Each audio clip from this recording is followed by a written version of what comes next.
Have a seat. So let's just transition off the last panel before we get to what's in the script here. Sure. You see it. You see it in the FT. You see it in the Journal. Every now and then on Bloomberg. I call them some worry articles. Some people do worry. Usually it's an active manager, but let's just pretend it's somebody who is just curious about it. What do you say to somebody who is worried that, hey, there is more money in ETFs, there's $3.5 trillion in ETFs now. How will they handle something that is bigger than a week or even a month downturn? What do you say to that in terms of systemic risk? Yeah, so at Invesco, just for clarity, we manage just under $1 trillion. About 22% of that is in ETFs, or passively managed vehicles, and the other is in active or real estate, et cetera. So we have both sides, and we offer a lot of those products to our client base and the diversification of them. When we think about the ETF structure, now again, I started, it's wildly ironic how I got to Invesco, but my first job was trading the triple Qs on the floor of the American Stock Exchange in 1999. Literally, it launched March 10th, I started April 1st. So I love the Qs specifically, but I love ETFs in general as well, and I've been with this industry for a long time now. So from my perspective, we've seen the ETFs survive the financial crisis. We've seen August 24th. We've seen some of these major issues within the marketplace, and the ETF structure has still gone through empirical data that shows that it's still surviving and it's still doing a good job of really diversifying investors' needs, creating portfolios, et cetera, all the things that we talk about from a technology standpoint. Yes, we have not seen 6 months worth of a downward market in the United States in over at least a decade. So are we going to see that? And I still believe that the ETF structure will kind of still survive and be part of people's portfolios. Maria, let me bring you into this because you're right in the middle of the action. You are a market maker. The whole system depends on you. What is your reaction to the some worry articles and concerns? I think people shouldn't be worried. Yes, it was a tricky week, but this kind of it's showing the resilience of the ETF as a product. Just if you can see how easy it is to leave, you will be more confident when you want to come back. So you were just like managing, I think it's been managed correct. And I'll just throw out a stat. I actually did this huge math equation. I looked at the total number of ETF trades since 1993, and it's over 10 billion, right? The average trade size is 20,000 shares, and there's been $200 trillion worth of trading. And if you look at that, that bar chart is huge. And if you look at the known issues, there haven't been a lot, maybe 30, 40,000. August 24th, 2015 was a bad day. Arguably the exchange having different halting rules affected ETFs, but still I think it's that 10 billion served, kind of like McDonald's, that keeps people coming back because they go to Maria, just keeps the whole system running and everybody gets in and gets out. They feel like they got a fair deal. To me, that's ultimately going to win the day if people have a good experience. Now with that, Maria, I want to come back to you with when you're trading ETFs, what's the biggest mistake investors make when trading them? I would say, in general, in any kind of order, what we see the most is not having a trading strategy, when it comes to execution. Some people, I talk to them, and they don't want to face the intraday when it comes to ETFs, and that actually could be an opportunity. So just to give you an example, I was talking to someone yesterday about Brazil. So we have elections at the end of the month. And so the Brazilian saga has been there already for a while. And it made me remember, and I mentioned this yesterday, this was back in 2016, the first half during the Dilma Rousseff's impeachment process. It was kind of like a bumpy rally. So I remember talking to a couple of people, and they want to enter the market, but they were nervous because of what was going on. So what ended up happening was we took advantage of a few days that the market was down, just saying 2%, for example. So if you think that the market will end up 10% or 50% from what you're looking for, and anchoring your portfolio that day was a great strategy. And then you can fill the rest of the order with whatever you see that day that you feel more comfortable with. A limit order or just VWAP if it's kind of volatile. So I would say that's the most important. Eric, what would you say? I mean, you're actually, you want your clients to have a good experience with somebody like Maria. Yep. What do you tell them? What do they do wrong? I think, previous to Invesco, I worked at one of the largest discount brokers in the United States, and one of the things that we observed on that platform from retail clients is essentially, and it makes sense, right? Most people don't have the time intraday to sit down, open up their account, and place an order properly, right? So what they'll do is they get home, they feed their kids, they get their kids to bed, they sit down on the couch with their wife or their husband, and they sit and they watch television, they open up their account, and they put in an order for the next following day for the market on open.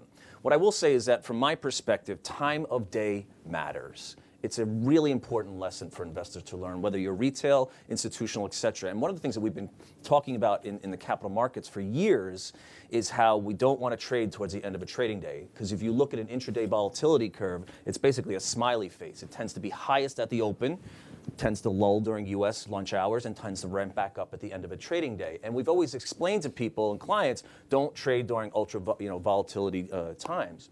But what we've observed because of the rise of indexing, not just ETFs, but the rise of indexing investments, is that literally that last half hour is almost 75% of the trading day's volume now, right? Because it's just so much more tied to getting that final print at the end of the day. What that provides us as retail investors is a liquidity pool that's quite deep. So when we talk about trading intraday, we always have been advising people to avoid the last half hour. What I would say is it's really a good time to actually get involved, because that's where you're seeing people like Maria and her firm really making tight markets there because there's more volume coming in.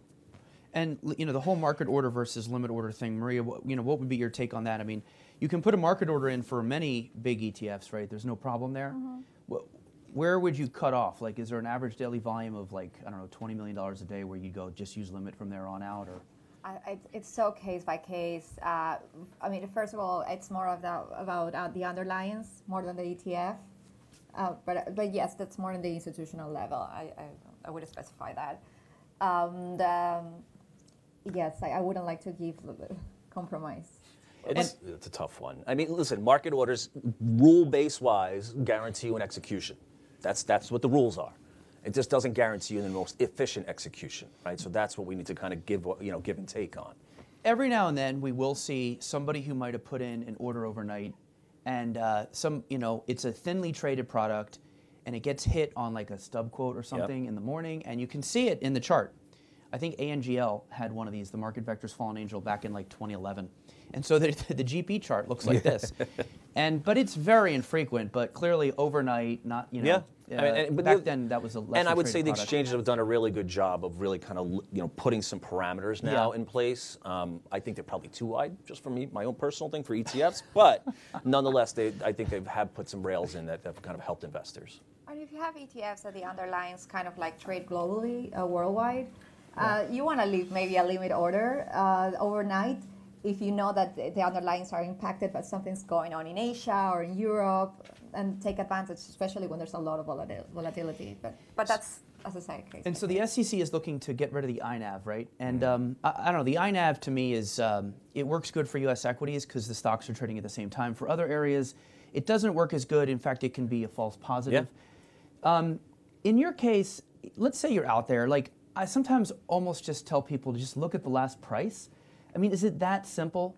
Can you just trust where it's trading, I guess, is my point for most of the products. I'll give you my opinion, because I sat on your side of the screen for a long time too, Maria.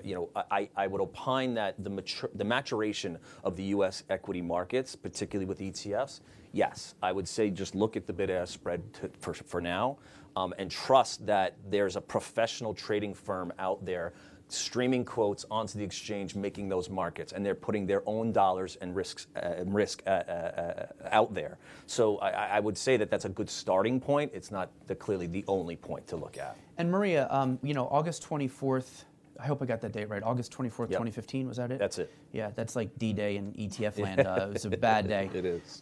Next to XIV implosion, that would be number 2. True. Okay, so on that day, there were even mainstream ETFs like the Vanguard Dividend Fund, right, had huge discounts momentarily.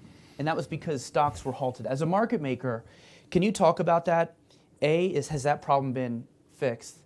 And B, just talk about the inputs you need in order to make your quotes right. And And should people understand when those inputs aren't there and what to do? So when we give a value, either it's a bid or a ask, we value how much is the basket.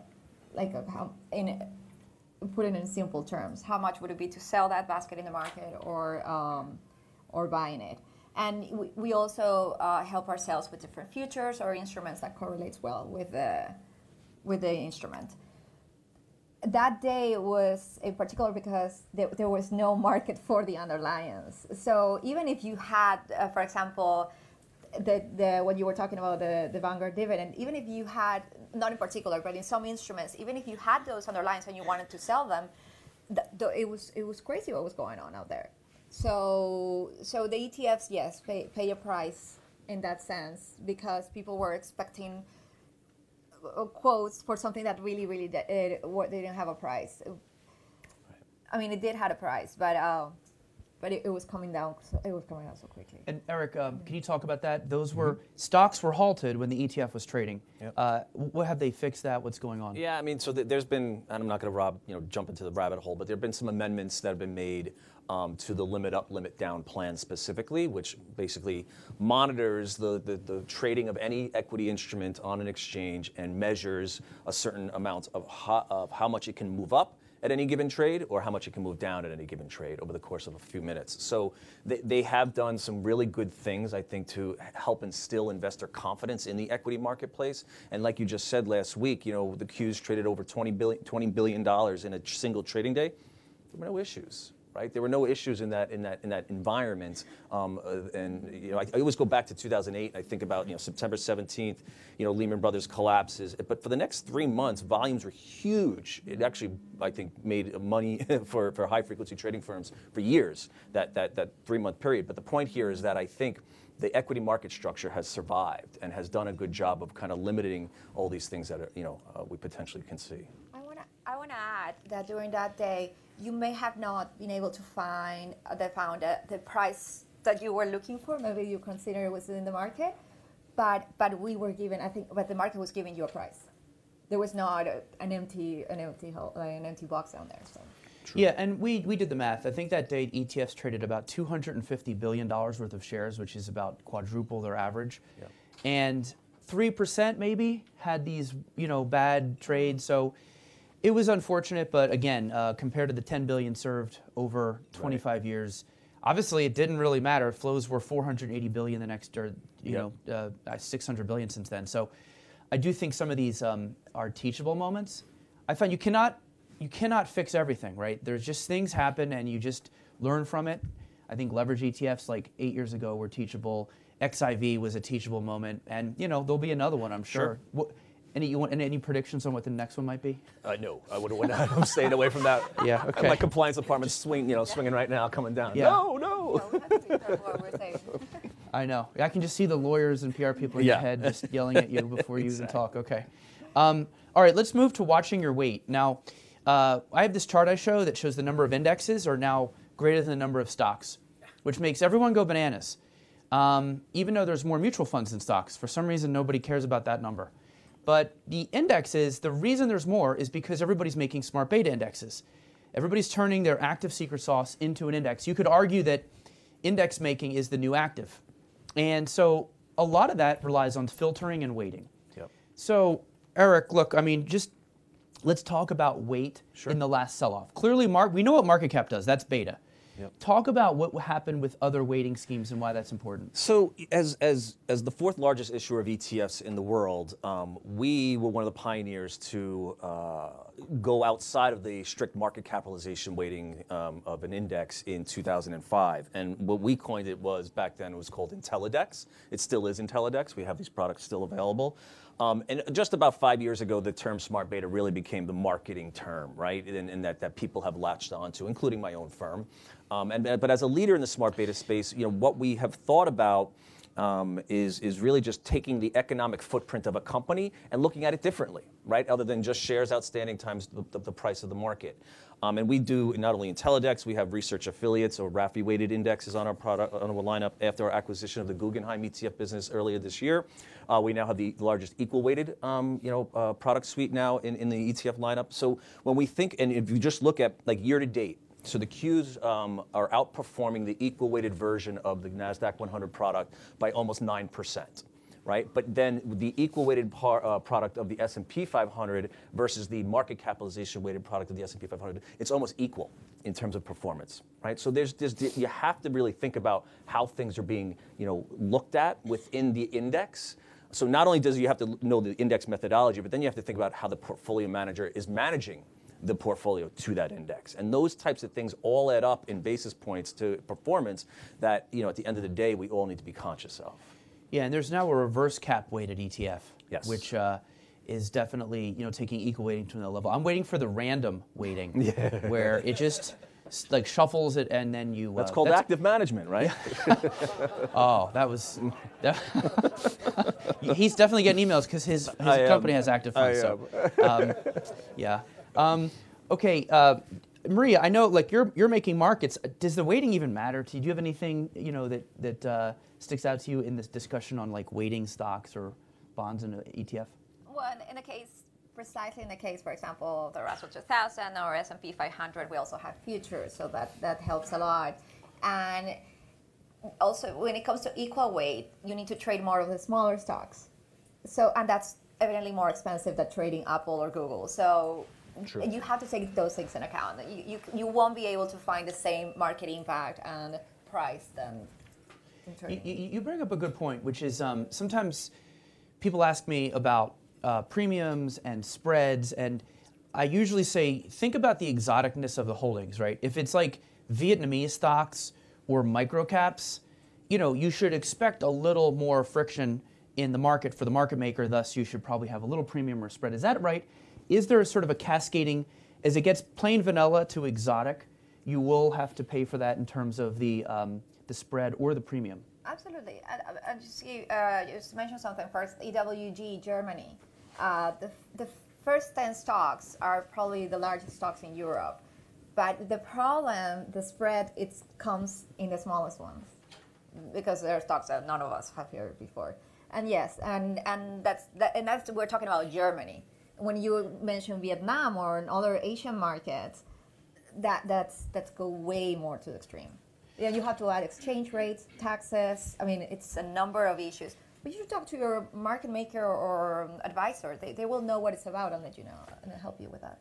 Yeah, I mean, typically, I mean, there's if you were to I think sometimes if you're looking at ETF, say to yourself, what if I did this on my own? How painful would that be? And then that makes you understand a little more or have a little more tolerance for what you might be dealing with in terms of a spread. Or some of these things traded at a premium. I mean, the Brazil ETF traded at a premium for many years. There was a tax. Then the tax got lifted, premium dropped, right? In terms of analyzing these external costs, not back to trading, but just real quick, how should somebody pull that in? Because there recently has been, I think some Betterment calls it TACO, total annual cost of ownership. Yeah. So that includes the spread, any premiums, the cost that the commission you paid to trade it. What would you put in that, and how would you work in the premium or discount to that? I mean, listen, it's for an average retail investor like we are, it's hard to get the information, to be quite open, right? So you need to be able to contact a professional, and whether that's your discount broker, whether that's your financial advisor, whether that's the actual issuer. Right? So one of the things that we always kind of advocate for with not only our fantastic sales force, but just my team specifically, we want to talk to you, right? We want to talk to clients.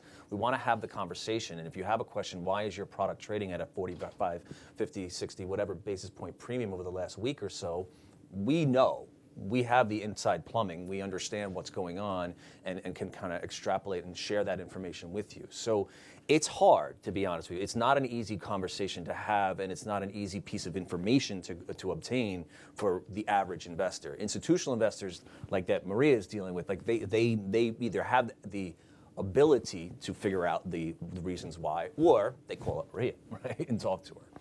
So, in terms of back to this weighting issue.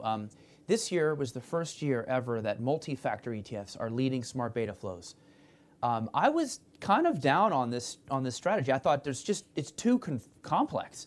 But I think what might be happening is, and we have this theme in our research called faces over formulas. Early smart beta was like, okay, SPLV, let's just go for the 100 least volatile stocks, right? Low vol. That's easy to understand. So people would play some of these, factors. Now there's 700 factor ETFs, and they probably had maybe some bad experiences trying to time them, maybe. So multi-factor, it's like, let me just give my money to this multi-factor ETF. But at that point, I've opened the hood on these. These are very complicated. They're doing 4 factors at once. Each factor has like 16 metrics. Some use price to book, some don't. It's very confusing. I'd have to imagine that smart beta might move into a world that's more like old active, where you just sort of trust the brand and the team, and you go multi-factor, and you don't really sort of bother looking under the hood all that much because you know them and you trust them. Is that, you think we're going to see more of that as opposed to the sort of vetting the formula of the factor ETF? That's a good question. I would opine that, like anything that is new to the marketplace, the educational life cycle is longer, right? And newer and more needed. So, again, we're one of the first in the factor ETF business as well. And what we had to kind of think about is how to educate our client base, and whether they be retail investors or institutional investors. But it's a good question. I mean, you see the rise of multi-factor products because, I think, of the defense of the active management business by many asset managers is part of that equation as well. So, again, life cycle of education. People want to see how the products work. I know past performance does not guarantee future performance. We're all aware of that. But people still want to see how it acts in certain cycles. Now, again, we've only been in generally one cycle going, since 2008. But it is, something that people love to look back on. Okay, let's turn to fee. Fees are probably I have this phrase that I call it the great cost migration. I think beyond active, passive. In fact, a lot of passive, you could argue, is actually active, and even vice versa. A lot of active is pretty passive. But really, the consistent thing, and this whole conference today, is high cost to low cost seems to be the one trend that no matter what part of the market you look at, you're seeing it. In fact, in your world, you're seeing pressure on the trading fees, right? People want to, do RFQs and compare you guys against each other. How have you seen fees impact ETF trading? The institutional clients, it's been for a while already. It's very competitive, and you just try to give fair value. At least that's been our strategy for a while, and I think that's one of the reasons why we're still in it doing. And any trusted counterparty that you would find in the market is the same process. Has it changed? Yes, because of technology, where you were talking about RFQs, so that one point that I want to bring is that definitely has affected how the client feels towards the fee, but it has changed on other factors like market impact. If I don't know if I'm making sense. Like, yeah, sure. You go into RFQ, you may go through different counterparties, and at the end, and you may quote at 10, but you don't trade, and then you want to quote again at 10:30. Somehow, just the spread over the offer from your first for the first time that you quote ended up being completely different. And instead, that you would have just called 2 or 3 trusted counterparties at 10 a.m. and I need to trade this amount of money in this non-that efficient ETF, that would have been the best option. Sometimes I feel people forget what's your arrival price, what's the offer in that moment, and just measure the spread from the offer from when they execute with the price. The offer with the price that they got. In other words, there's just a lot of variables, and people overthink a basis point or two. Yeah. Which I'm sure, Eric, you can identify with as an issuer. Look, advisors will sell you out now for 1 bip cheaper. Yeah. We just saw a gold ETF. I'm not kidding you. Yeah. Bar. This gold ETF just lowered its fee to 0.1749 to be 51/100th of a bip cheaper than the cheapest gold ETF. So it's getting that point where they're splitting basis points so they become cheapest, because a lot of people just do a sort on the ETFs in a category and see which one's cheapest. Eric, what do you have to say about all this? Yeah, I think if you look at the growth of the ETF industry from 93 to where we are now, it's been on the backs of advisors for the most part. And if you think about the model 30 years ago of what the fee-based model looked like versus a transaction-based model, there was no such thing as really fee-based models, right? And fast forward 30 years now, and it's almost the exact opposite in the United States, at least, different in other regions. But with that being said, what I would say is that the advisors that I'm talking to will not go lower than whatever, 100 basis points, 125 basis points, 150 basis points. Like they need to survive and make a living by managing other people's money, and they still need to charge something for that process. So what that entails and what that cascades down to is kicking out a product that is a basis point more expensive than a competitor that's giving you the same exact exposure, right? So they can recoup and maintain some of that profitability, right? So that's what I'm observing and I'm seeing. And trust me, we feel the fee pressure every morning I wake up, every time I turn on my Bloomberg terminal, every time I see a Vanguard article or a Schwab, commercial, right? So I get it, I understand it. We're very sensitive to it. We're very privy to it. We look at our lineup every quarter, every day, and say, where can we make adjustments that make sense for us and for our investors? And it's something that we're watching every single day. And Maria, I mean, you're obviously more concerned with the bid-ask spread and trading, but I know sometimes market makers, investor may call you and actually talk to you about the product. Do fees of the expense ratio come up with you a lot? All the time. All the time. What are they saying? Well, first of all, I want to say this is everywhere. I feel like the precise word "free," it's been, I don't know if misused or just too much use. So that's coming. Oh, somebody told me that this is practically free, and so I have to enter in that conversation, because if you're taking income that's coming from sec lending and adding it and trying to net it with your total expense ratio, that's not free. Because actually, if you want to make a proper comparison, an ex-ante comparison between different products, you want to clean that number, because you want to have a number that you can actually project into the future to evaluate. Right. So that, to begin, that's the main point. Just for that number. Although, there are some areas like small caps where the sec lending is pretty consistent and the products are free. I'll stop using that word. That's me. No, I'm just kidding. I say near free sometimes, but I think what you bring up is tracking difference. The expense ratio is one variable that goes into tracking, and if you can throw in some sec lending revenue, you get to perfect tracking. And there are, I don't know, maybe a couple dozen ETFs that have perfect tracking or positive. But you're right, like biotech sometimes will have like amazing positive. The marijuana ETF in Canada has 10% tracking, positive tracking. In other words, you're getting paid 10% just to own it because the sec lending revenue is so high. But that could go away. That could be different next year, right? Because then legalized today, right? Yeah. Right. So who knows where that's going? Because all the stocks are getting crushed. But let's talk about Fidelity Zero. I think that is ultimately brought that free into the conversation. Eric, where is all this headed? I mean, are we going to find I think beta might be going close to zero, and then you have smart beta. How is it going to look maybe in 5 years? I've got 2 college kids I got to pay for. No, I would say that, if you look at asset managers alone, right? So publicly traded asset managers, we're all down.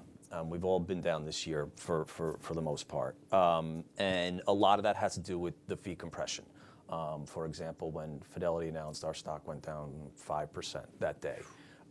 So what we need to be more cognizant of is that as an asset manager, our revenue streams are going to vary much more greatly in the next 5 to 10 years away from just charging fees, right? So you buy my product, it's 20 basis points for the Qs, I collect that, and that's how we make revenue. That's going to have to go away, and we need to be smart and thoughtful about how else to make our shareholders more profitable.